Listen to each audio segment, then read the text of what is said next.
චූටි මිසි channel එකෙන් අපි අද කතා කරන්න යන්නේ ඔයාගේ චූටි පැටියා ඔයාගේ ළඟට එන දවස ඔයා කොහොමද ගෙදරදීම බලාගන්නේ කියලා. සාමාන්‍යයෙන් ස්කෑන් එක කරන වෙලාවට ડોක්ටර් කියනවා මෙන්න මේ දවසේ තමයි ඔයාගේ ප්‍රසූතිය සිද්ධ වෙනවා කියලා අපි විශ්වාස කරන්න කියලා දවසක් කියනවා.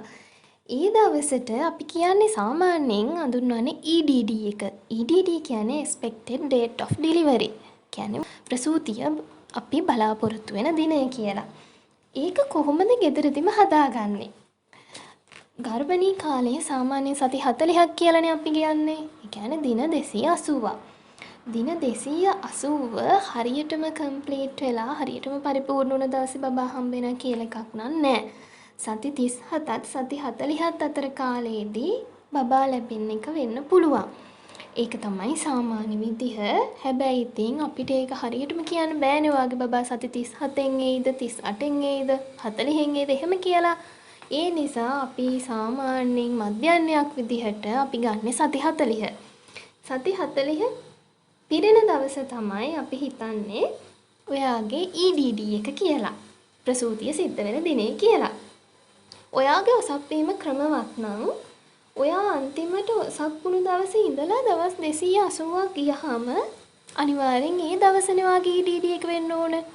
එතකොට අපි කොහොමද EDD එක මැනගන්නේ? මේකට ක්‍රම කීපයක් ඉතින් එක අය එක විදිහේ ක්‍රම කියනවා. හැබැයි ඉතින් මේ මොන ක්‍රමයක කරත් එකම දේ නෙවෙන්නේ. දැන් ස්කෑන් එකෙන් ඩේට් එක කියනවා. අන්න සමහරවිට අපි අර ડોක්ටර් ළඟට ගියාම ડોක්ටර් ඩේට් තියෙන අර මාසවල නම් තියෙන පොඩි රවුමක් වගේ එකක් අර කවල එහෙම ඩේට් එක කියනවා. අපි ගෙදරදී කොහොමද කියලා බලමුකෝ හදාගන්නේ. ඔන්න ඔයාගේ අවසාන ඔසප් දිනය ගන්න. ඔසප් දිනයට අවුරුද්දක් එකතු කරන්න. ඒ කියන්නේ අපි හිතමු ඔයා 2020 ජනවාරි 1 වෙනිදා කියලා ඔසප්පුනේ අන්තිමට. ඒකට අවුරුද්දක් එකතු කර කියන්නේ 2021 ජනවාරි 1 වෙනිදා. ඒකට ඔයා දින 7ක් එකතු කරන්න. එතකොට 2021 ජනවාරි 8 කියලා ඔයාට දින එනවනේ. අන්න ඒ දිනෙන් මාස 3ක් අඩු කරන්න. මාස 3ක් කියන්නේ 2020 ඔක්තෝබර් 8 කියලා තමයි ඔයාට දින එන්නේ. හරිනේ. ඔයා 2020 ජනවාරි 1 නම් අන්තිමට ඔසප්පුනේ ඔයාගේ EDD එක කියලා අපි ගන්නේ expected date of delivery ඔයාගේ ප්‍රසූතිය සිද්ධ වෙන දවස කියලා හිතන්නේ 2020 10යි 8 වෙනිදා. මේක ඉතින් තව කියනවා අවසාන ඔසප් දිනේට මාස 9ක් එකතු කරලා ඒකට සතියක්. ඒ කියන්නේ ඒකට දින 7ක් එකතු කරන්න කියලා. එහෙම කරත් ඉතින් ඉන්නේ අරකම තමයි. ඔසප් දිනේට මාස 9ක් එකතු කරාම 2020 ජනවාරි 1 වෙනිදා ඉඳලා මාස 9 කියන්නේ 2020 ඔක්තෝබර් 1 වෙනිදා කියලා එනවා. ඒකට සතියක් එකතු කරාම 2020 ඔක්තෝබර් 8 කියලා ඔයාට දින එනවා.